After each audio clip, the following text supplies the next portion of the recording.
Hello there film fans, it's Goldy Loxx here and I'm going to talk to you today about the new Minions movie.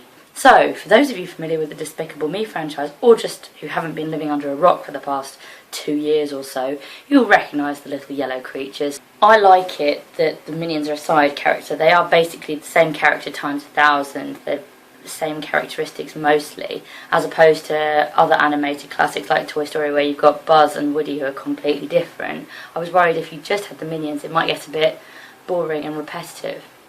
So this is a prequel and it shows how the Minions evolved from single cell organisms following the biggest fish, the scariest fish, crawling on land, following cavemen, etc. Always their ambition is to have the most despicable master they can find. Hey, isn't that everyone's goal?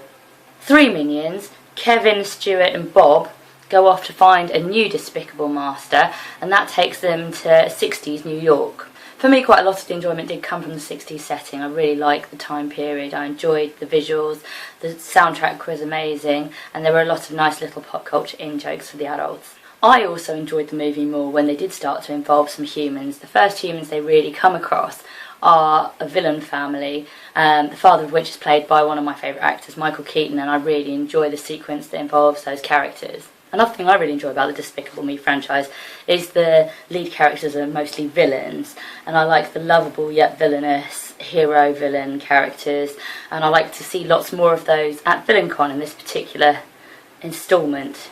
As it plays out, the Minions get entranced by a female bad guy called Scarlet Overkill, voiced by Sandra Bullock.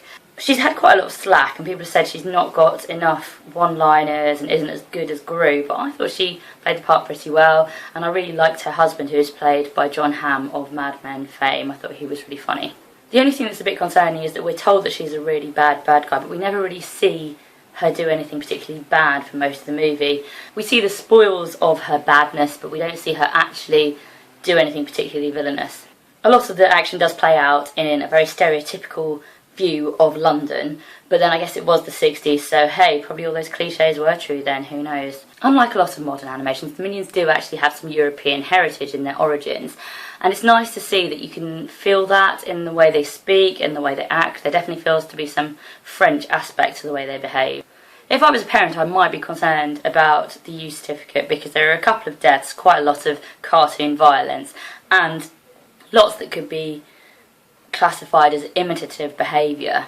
I don't know if I'd want my kid running around with a bomb or a knife or a pet rat or a lot of the things the Minions get up to. I did find myself intrigued by the population of Minions because they all seem to be male, so I was wondering about their reproductive cycle, how that works. I was wondering about their lifespan because these particular 3 Minions, if they were young and healthy and alive in the 60s, does that mean that they are still in the current Despicable Me franchise, or have they passed on, or are they really old?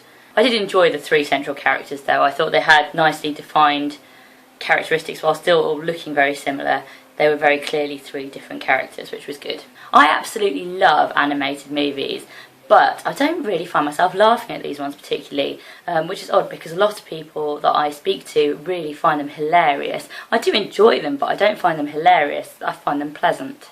But what do you think of the new Minions movie? Do you think it lived up to the hype? Let me know in the comments and make sure to subscribe to my channel.